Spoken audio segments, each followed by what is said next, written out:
Hello students and welcome to my YouTube channel Anytime Accountancy. Please subscribe my channel and press the bell icon for latest updates. So students, आज हम बात करें NPO के एक और important topic की जिसका नाम है calculation of the cost of consumable goods. So students, इससे पहले लास्ट वीडियो में हमने सब्सक्रिप्शन के फुल टॉपिक की बात की थी और उसके प्रैक्टिकल क्वेश्चंस की भी बात की थी, तो उस वीडियो के लिंक आपको नीचे डिस्क्रिप्शन में मिल जाएंगे। सो आज हम बात कर रहे हैं जिस टॉपिक की उसका नाम है calculation of the cost of consumable goods, यानी कि जो गुड्स ड्यूरिंग द ईयर हमारे ऑर्गेनाइजेशन में कंज्यूम हुई उनका कैलकुलेशन कैसे होगा।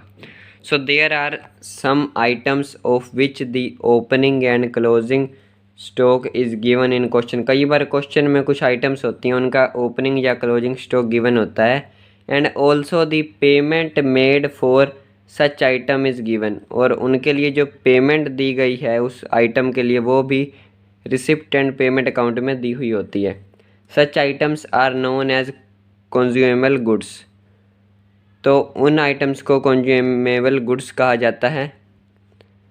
इन other words the item that are consumed during year, तो कंज्यूमेबल गुड्स क्या होता है जो ड्यूरिंग द ईयर कंज्यूम हुई, such as food stuff, medicine, sports material, postage, stationery etcetera. तो ये सब चीज़ें एक एनपीओ में आमतौर पर ड्यूरिंग द ईयर कंज्यूम होती हैं। The amount to be shown in income and expenditure account in respect of such item will be calculated as follows. तो जो आइटम होंगी रिसिप्ट एंड पेमेंट अकाउंट में जब ये दी हुई होंगी तो इन्हें जब हम इनकम एंड एक्सपेंडिचर अकाउंट में किस तरह से शो करेंगे और उनका कैलकुलेशन कैसे होगा, तो इसकी बात हम आज की वीडियो में बेसिकली करने वाले हैं। इससे पहले हम इसका प्रैक्टिकल क्वेश्चन करें उससे पहले इसका फॉर्मूला देख लेते हैं। Payment made for consumable goods add हो जाएगा उसका ओपनिंग स्टॉक जो कि हमें गिवन होगा, और लेस हो जाएगा क्लोजिंग स्टॉक, ये भी हमें गिवन होगा। तो जो बैलेंस आएगा उसे इनकम एंड एक्सपेंडिचर अकाउंट में शो किया जाएगा। Opening stock of such goods is also shown on asset side of opening balance sheet, तो जो ओपनिंग स्टॉक होगा उसे ओपनिंग बैलेंस शीट में शो किया जाएगा, और जो क्लोजिंग स्टॉक होगा उसे क्लोजिंग बैलेंस शीट की एसेट साइड में शो किया जाएगा। तो हम प्रैक्टिकल क्वेश्चन कर लेते हैं इसका। How will you deal with following items while preparing the final account of A club, तो आप फॉलोइंग आइटम जो हमें दी हुई हैं इनसे डीलिंग कैसे करेंगे। फर्स्ट है स्टॉक ऑफ स्टेशनरी, स्टेशनरी का स्टॉक है 1 अप्रैल 2016 को 4000 का और 31 मार्च 2017 को 3000 का। उसके अलावा क्रेडिटर्स फॉर स्टेशनरी हैं 1 अप्रैल 2016 को 7200 के और 31 मार्च 2017 को 5400 के। थर्ड पॉइंट दिया हुआ है हमें amount paid for stationery during year 2016-17 rupee 20,000, तो हमने ड्यूरिंग द ईयर स्टेशनरी के लिए 25,000 की अमाउंट पे की है। तो अब हम इसके सोल्यूशन में देखेंगे कि इनकम एंड एक्सपेंडिचर अकाउंट में क्या अमाउंट शो होगी। सोल्यूशन की बात करें तो income and expenditure account for year ending 31 मार्च 2017, सबसे पहले जो स्टेशनरी कंज्यूम हमने किया उसके लिए जो पेमेंट की है वो आ जाएगी 25,000 जो कि हमें क्वेश्चन में गिवन है।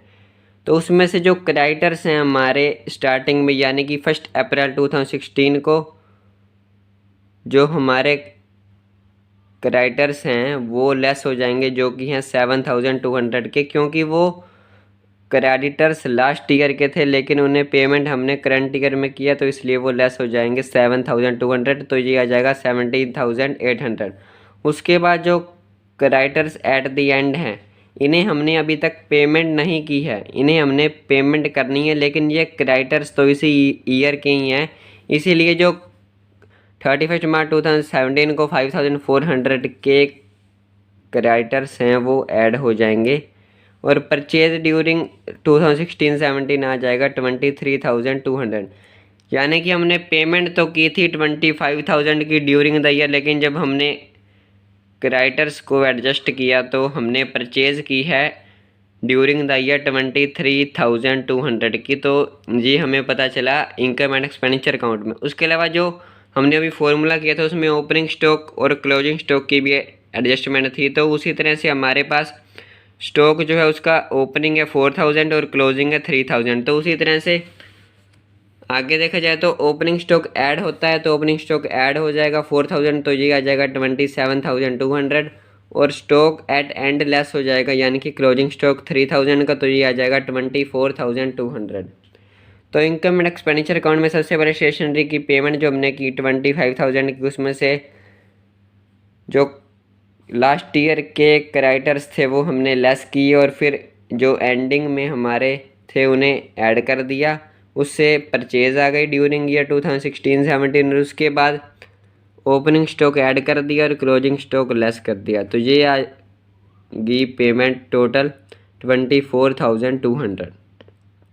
तो अब इसे बैलेंस शीट में शो करना है 31 मार्च 2017 को, तो स्टॉक आ जाएगा 3000 का जो कि क्लोजिंग स्टॉक हमें क्वेश्चन में गिवन है, और लाइबिलिटी साइड में आ जाएगा क्रेडिटर्स फॉर स्टेशनरी 5400 के, जो कि हमें क्वेश्चन में गिवन है 31 मार्च 2017 को। तो ये बात हो गई एक प्रैक्टिकल क्वेश्चन की। अब प्रैक्टिकल क्वेश्चन एक और देख लेते हैं इसी टॉपिक से रिलेटेड, लेकिन ये प्रैक्टिकल क्वेश्चन कुछ डिफरेंट है, तो आप इसे देखेंगे तो ये टॉपिक और अच्छे से आपको समझ आ जाएगा। So practical question, from the following information of an NPO show sports material item in income and expenditure account for year ending 31st March 2009 and balance sheet as at 31st March 2008 and 31st March 2009। तो basically हमने इस question में जो income and expenditure account बनाना है और दो balance sheet बनानी है अलग अलग ईयर की, 2008 की और 2009 की। तो सबसे पहले सोल्यूशन की बात करें तो इनकम एंड एक्सपेंडिचर अकाउंट आ जाएगा for year ending 31st March 2009। Expenditure side में to sports material consumed see working notes, तो ये आ रहा है 1,07,800। तो जो स्पोर्ट्स मटेरियल कंज्यूम हुए 1,07,800 के, ये कैसे आए, ये हम वर्किंग नोट्स में देख लेते हैं सबसे पहले। सो वर्किंग नोट्स की बात करें तो payment made for purchase of sports material, जो हमारा क्वेश्चन था उसमें हमने प्रिपेयर करना था इनकम एंड एक्सपेंडिचर अकाउंट और बैलेंस शीट। तो हमें क्वेश्चन में गिवन है वर्किंग नोट्स की बात करें तो payment made for purchase of sports material 1,20,000 की हमें पेमेंट गिवन है, और उसके बाद ओपनिंग क्रेडिटर्स यानी कि क्रेडिटर्स एट बिगनिंग भी गिवन है 7,800 के, और जो हमने एडवांस पे किया है 25,000 का वो भी हमें गिवन है। तो सबसे पहले जो पेमेंट की है हमने 1,20,000 की हमने पेमेंट की है during the year sports material के लिए, तो उसमें से ओपनिंग क्रेडिटर्स लेस हो जाएंगे क्योंकि वो लास्ट ईयर के थे इसलिए वो लेस हो जाएंगे, और जो एडवांस हमने करंट ईयर में पे किया है वो भी लेस हो जाएगा क्योंकि वो नेक्स्ट ईयर के लिए, तो ये आ जाएंगे लेस होने के बाद 87,200। उसके बाद ऐड हो जाएगा क्रेडिटर्स एट एंड, क्योंकि जो करंट ईयर के क्रेडिटर्स हैं उन्हें हमने पेमेंट अभी तक नहीं किया, लेकिन वो क्रेडिटर्स तो इसी ईयर के हैं इसलिए वो 9,200 ऐड हो जाएंगे, और एडवांस जो हमने लास्ट ईयर में पे किया था वो करंट ईयर के लिए था इसलिए वो 15,000 भी ऐड हो जाएंगे। उसके बाद अगर हम बात करें तो purchase of sports material during 2008-9, ये आ जाएगा 1,11,400। तो ये आ गया 1,11,400। उसके बाद सेम वही स्टॉक जो ओपनिंग है वो ऐड हो जाएगा 2,200 का, स्टॉक एट एंड यानी कि क्लोजिंग स्टॉक लेस हो जाएगा 5,800। तो ये आ जाएगा sports material consume during 2008-9 taken to debit side of income and expenditure account 1,07,800। तो इस तरह से एक्सपेंडिचर साइड में आ गया 1,07,800। अगर हम बैलेंस शीट की बात करें तो बैलेंस शीट एज एट 31 मार्च 2009। सो लायबिलिटी साइड में तो जो ओपनिंग क्रेडिटर्स थे वो आ जाएंगे 7,800 के, और एसेट साइड में आ जाएगा स्टॉक ऑफ स्पोर्ट्स मटेरियल 2,200 और एडवांस टू सप्लायर 25,000। एडवांस यहाँ पर एसेट साइड में आ रहा है क्योंकि ये हमारे लिए एसेट है, हमने एडवांस में पेमेंट की थी। लेकिन बैलेंस शीट एज एट 31 मार्च 2009 की बात करें तो एसेट साइड में आ जाएगा स्टॉक 5800 का, जो कि हमारा क्लोजिंग स्टॉक भी है, और एडवांस आ जाएगा 25,000 का, और लाइबिलिटी साइड में आ जाएंगे 9200, जो कि हमारे क्लोजिंग क्रेडिटर्स हैं। सो फ्रेंड्स, ये बात हो गई टॉपिक की जिसका नाम था calculation of the cost of consumable goods.